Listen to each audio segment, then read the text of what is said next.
दोस्तों नमस्कार। बात करें अगर छत्तीसगढ़ प्रदेश की, तो जो छत्तीसगढ़ पहले धान का कटोरा हुआ करता था, आज उन्हीं छत्तीसगढ़ वासियों के हाथों में कटोरा पकड़ा दिया गया है। छत्तीसगढ़ अपनी कला संस्कृति और अपने धरोहर के लिए बहुत ही प्रसिद्ध था। यहाँ पर अनेक प्रकार के खनिज संपदा और पर्यावरण, हरियाली और अनेक प्रकार के ऐसे ऊर्जा के संसाधन के स्रोत यहाँ पर थे। परंतु जब से छत्तीसगढ़ राज्य बना, इसका दोहन अंधाधुंध रूप से हुआ है। छत्तीसगढ़ में जिस तरीके से आज हम देख रहे हैं बाहरी अतिक्रमण और जिस तरीके से यहाँ के लोगों की संपत्ति को पूरी तरह से लूट लिया गया है, आज छत्तीसगढ़ एक बदहाल स्थिति में है।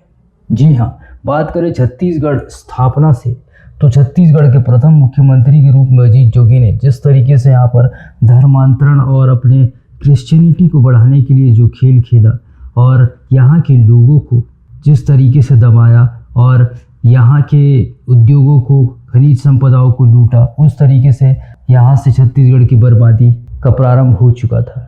छत्तीसगढ़ में बाहरी अतिक्रमण और ये सारी चीज़ें सबसे ज़्यादा रूप में प्रारंभ हुई जब बीजेपी की सरकार आई। रमन सिंह ने यहाँ के लोगों को पूरी तरह से निठल्ला बेरोजगार कर दिया। मुफ्त की रेबड़ी बांटकर, चावल देकर यहाँ के लोगों को पूरी तरह से, यहाँ के किसानों को पूरी तरह से बर्बाद करके रख दिया। उसके बाद यहाँ तक कि लोगों को अंधा बना दिया गया और कई प्रकार के ऐसे धांधली भ्रष्टाचार हुए। पर सबसे ज़्यादा इन्होंने जो दोहन किया, यहाँ के लोगों की ज़मीनों को लूटा गया।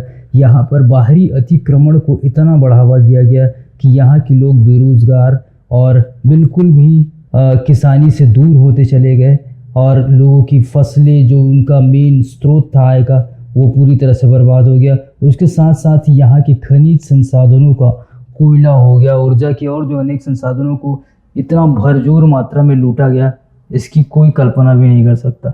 उसके बावजूद रमन सिंह को यहाँ के लोगों ने 15 साल तक मुख्यमंत्री बनाया, क्योंकि छत्तीसगढ़ वासियों की एक आदत है कि वो अपने मेहमान को, अपने लोगों को बहुत ही तवज्जो देते हैं और ये शुरू से यहाँ की परंपरा रही है, जिसका फ़ायदा बाहरी लोगों ने भरपूर रूप से उठाया। इसके साथ ही यहाँ की कला संस्कृति को पूरी तरह से बर्बाद करने का प्रयास किया गया।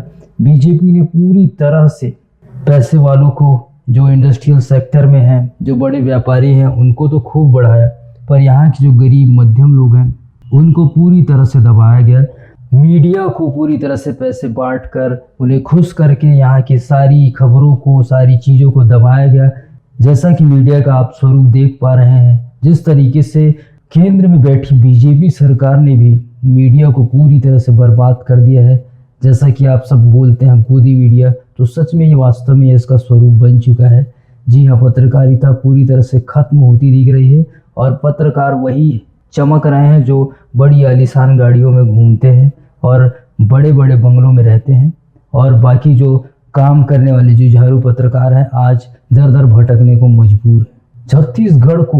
छत्तीसगढ़ वासियों को अगर अपने प्रदेश को, अपने राज्य को बचाना है, तो सबसे पहले लोगों को एकजुट होना होगा। यहाँ पर जो लोकल जनता है, नेता है या बड़े स्तर पे जो नेता है, उसमें आपको आना होगा, क्योंकि जब तक बाहरी लोगों को आप इस तरीके से पद दे रखेंगे, उनके नियंत्रण में कार्य करेंगे, तब तक आपको लूटा ही जाएगा।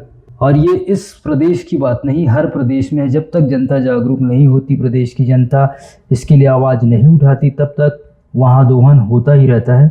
तो इससे पहले कि छत्तीसगढ़ को पूरी तरह से लूटा जाए, बर्बाद कर दिया जाए, छत्तीसगढ़ प्रदेशवासियों को, देशवासियों को, सबको मिलकर अपने प्रदेश को बचाने के लिए एकजुट होना होगा और अपने अधिकारों के लिए, अपने लोक कला संस्कृति को बढ़ाने के लिए भरपूर प्रयास करना होगा। तभी छत्तीसगढ़ फिर से अपने पुराने स्तर पर, अपनी कला संस्कृति के साथ विश्व स्तर पर प्रसिद्ध हो पाएगा। नहीं तो जिस तरीके से छत्तीसगढ़ में नेताओं ने करोड़ों अरबों संपत्तियां बना ली है, यहाँ के किसानों की ज़मीनों को हड़प लिया है, और जिस तरीके से बाहरी लोगों ने यहाँ पर आकर सारे जो बड़े सेक्टर्स हैं, बड़े जो आय के साधन हैं, उन पे अपना कब्जा जमा लिया है, और जिस तरीके से यहाँ के प्राकृतिक संसाधनों को लूटा जा रहा है, तो यहाँ के लोग पूरी तरह से बर्बाद होने वाले हैं।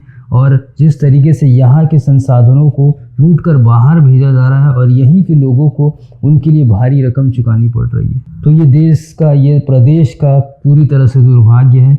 लोगों को एकजुट होना पड़ेगा, इसके प्रति आवाज़ उठानी होगी, तभी प्रदेश का भला हो सकता है। अन्यथा ये ऐसे ही चलता रहेगा और एक दिन छत्तीसगढ़ का अस्तित्व सच में समाप्त हो जाएगा। धन्यवाद।